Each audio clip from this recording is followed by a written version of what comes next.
입니다. 아멘.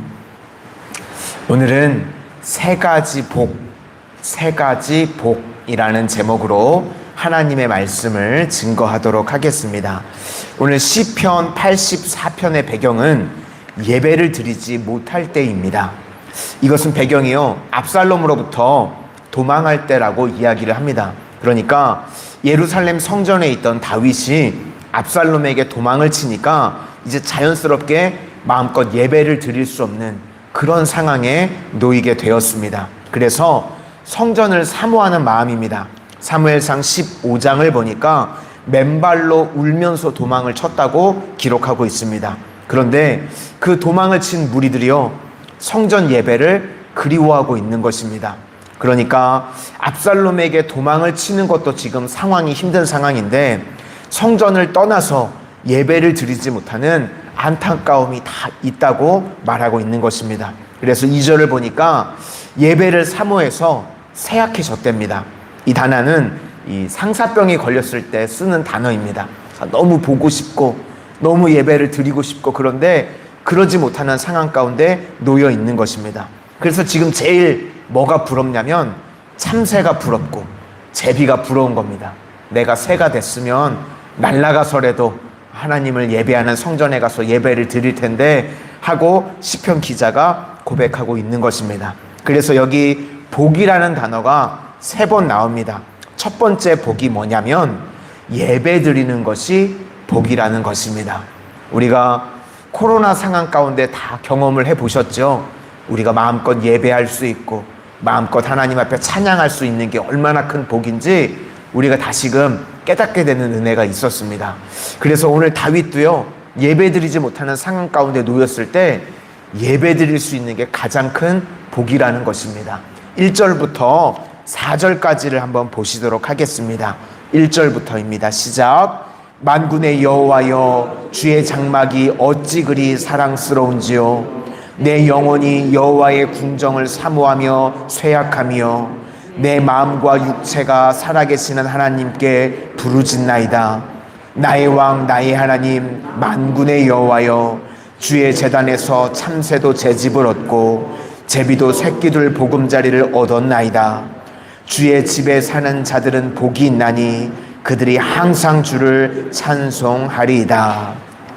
아멘. 그러니까 우리에게 복 중에 최고의 복은 주의 성전에서 예배드리는 자의 복이 최고로 크다는 것입니다. 인생을 살다 보면요, 마음껏 하나님께 예배를 드릴 수 있는 상황이 있는가 하면 또 예배를 드리기가 힘든 상황에 놓일 때가 있다는 것입니다. 그래서 인생이 뭐냐고 할 때 서양 격언에 따르면요, 여행자는 요구하고 순례자는 감사한다 라고 합니다. 그러니까 여행자의 이 특징은요, 이 주도권이 내게 있는 겁니다. 그렇죠? 내가 어디를 여행한다. 그래서 내가 뭘 하는 겁니다. 그래서 인생을 여행같이 사는 사람들이 있습니다. 오늘은 여기 가고 내일은 또 저기 가고 그러다 보니까 불평불만이 많이 있는 겁니다. 뭐 요구하는 게 많죠. 잠자리가 왜 이러냐, 음식이 왜 이러냐. 이렇게 살면요, 피곤한 인생이 되는 겁니다. 그런데 우리 믿음의 사람들은요, 인생은 순례자라는 것입니다. 주님께서 목표를 주십니다. 이쪽으로 가서 복음 전해라. 저쪽으로 가서 이런 일을 해라. 목표만 보입니다. 표대만 보이는 것입니다. 그리고 내가 가고 싶어서 가는 것이 아니라 주님이 가라고 해서 가는 인생이 되는 것입니다. 이것이 바로 순례자입니다. 그래서 예수님을 믿는 사람들을 묘사할 때는요, 여행이 아니라 순례자입니다. 인생은요, 우리는 다 순례자입니다. 내가 태어나고 싶으셔서 혹시 태어나신 분 계십니까? 아니죠. 주님이 이 세상 가운데 우리를 보내셨습니다.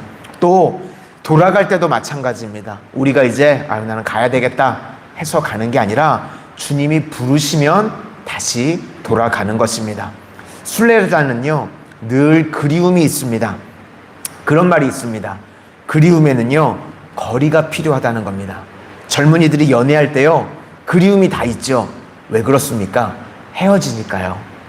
자꾸 보고 싶은데 헤어지니까 그리움이 있습니다. 그런데 결혼해 보시니까 어떻던가요?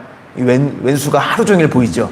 그죠? 집구석에 같이 맨날 있으니까 붙어 있으니까 그리움이 없는 거예요. 아마 한 일주일만 떨어져 있으면 또 보시고 싶으실걸요. 네. 이렇게 그리움이 있다는 것입니다. 우리도 예배를 잘 드릴 수 있을 때는요, 열심히 하나님을 예배하는 겁니다.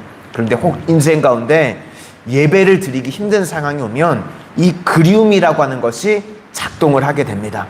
그래서 다윗도 압살롬에게 쫓겨날 때요, 그리움이 작동을 했습니다. 그래서 익숙하다는 것은요, 편안하기는 한데 무뎌지게 됩니다.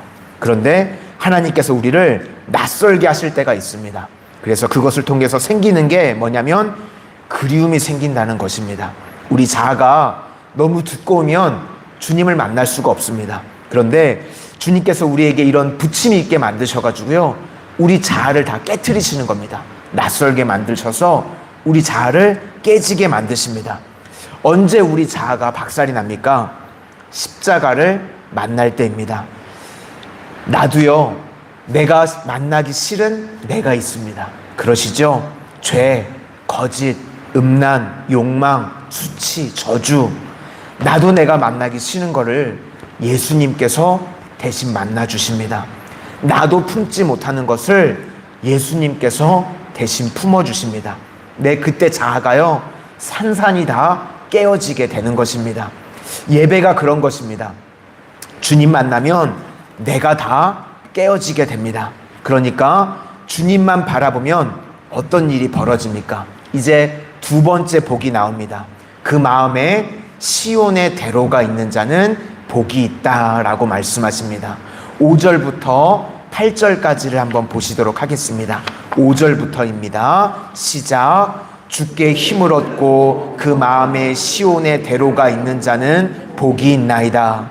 그들이 눈물 골짜기로 지나갈 때에 그곳에 많은 샘이 있을 것이며 이른 비가 복을 채워 주나이다. 그들은 힘을 얻고 더 얻어 나아가 시온에서 하나님 앞에 각기 나타나리이다.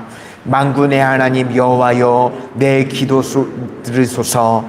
야곱의 하나님이여, 귀를 기울이소서. 세상에 의지했던 것들이 다 사라져버리고 이제 주님밖에 없습니다. 바로 그런 것입니다. 그렇게 되면 이제 내 마음에 시온의 대로가 열리게 된다는 것입니다. 하나님께 나아가는 길이요, 좁은 사람이 있습니다. 왜 그런가 하면 의지하는 것들이 너무 많기 때문에 그렇습니다. 우리는요, 길이 딱 하나만 있어야 됩니다. 하나님밖에 없습니다. 그것이 제일 강한 길인 줄로 믿습니다. 아사왕이 그랬습니다. 역대하 14장 11절 말씀에 여호와여, 힘이 강한 자와 약한 자 사이에는 주밖에 도와줄 이가 없습니다. 또 히스기야도 그랬습니다. 아수르가 포위를 하니까요, 이사야 37장 3절에 오늘은 환난과 책벌과 능욕의 날이라 아이를 낳으려 하나 해산할 힘이 없음 갑도다. 이게 무슨 말입니까? 주님밖에 없습니다 라고 고백하고 있는 것입니다. 세상을 살아갈 때 여러분, 우리가요, 카드가 많이 없는 게 좋습니다. 마술사들을 보니까 막 여기서도 카드가 나오고 저기서도 나오고 막 이렇게 막 손가락 치니까 뺨에서도 나오고 막 그러더라고요. 근데 우리 믿음의 사람들은요, 그런 세상에 카드가 없는 게 좋습니다. 하나님 한 분밖에 없는 겁니다. 그렇죠? 그때가요, 이 주님만 바라볼 때가 우리 믿음의 사람들이 승리할 때라는 것입니다. 이제 마지막 세 번째 복이 나오는데요, 주께 의지하는 자는 복이 있다. 의지하는 것은 맡기는 것입니다. 이제 주님만 바라보니까요, 내 인생의 모든 문제를 주님께 맡기게 되는 것입니다. 그래서 어떤 분이요, 이런 이야기를 했습니다. 믿음은 하나님의 부력을 신뢰하는 것이다.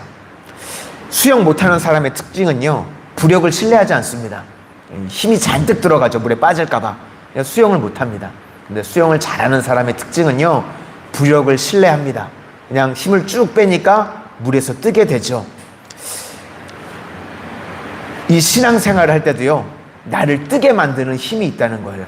내 힘 다 빼고 내 힘 내려놓으면, 하나님을 의지하면요, 하나님께서 우리를 뜨게 하십니다. 하나님께 다 내어 맡기는 것입니다. 순례자는요, 단순합니다. 다 맡기는 것입니다. 뭐 내 계획이 없습니다. 그냥 주님 이끄시는 대로, 주님이 인도하시는 대로 그렇게 가는 것입니다. 예수님께서요, 12명의 제자를 보내실 때, 또 70명의 제자를 보내실 때, 전대도, 이 배낭도 아무것도 없이 보내셨습니다. 그때 돌아와서 물으셨죠. 부족함이 있더냐? 그때 제자들이 하나같이 뭐라고 그럽니까? 부족함이 없습니다.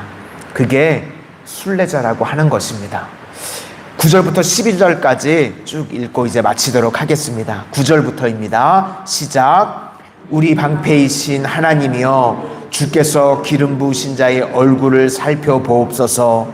주의 궁정에서의 한날이 다른 곳에서의 첫날보다 나은즉 악인의 장막에 사는 것보다 내 하나님의 성전 문지기로 있는 것이 좋사오니, 여호와 하나님은 해요 방패이시라. 여호와께서 은혜와 영화를 주시며 정직하게 행하는 자에게 좋은 것을 아끼지 아니하실 것임이니이다. 만군의 여호와여, 주께 의지하는 자는 복이 있나이다. 아멘.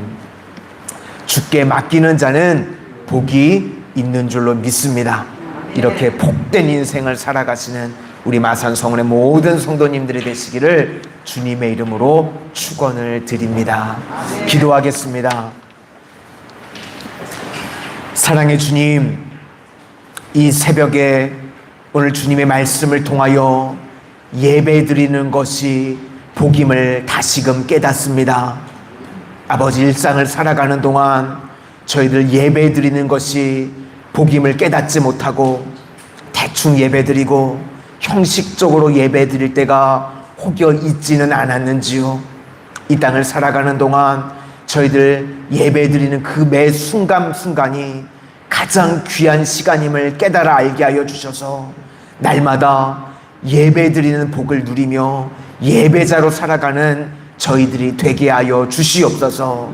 주님, 이 땅을 살아가는 동안 또 예배를 통하여서 주님만을 의지하는 시간 되게 하여 주시고, 예배를 통하여 저희 인생의 모든 것을 주님께 맡기게 하여 주셔서 주님께서 인도하시고 주님께서 복 내려주시는 가장 복되고 귀한 인생을 살아가는 저희 모두가 되게 하여 주시옵소서. 예수님 이름으로 기도드립니다. 아멘.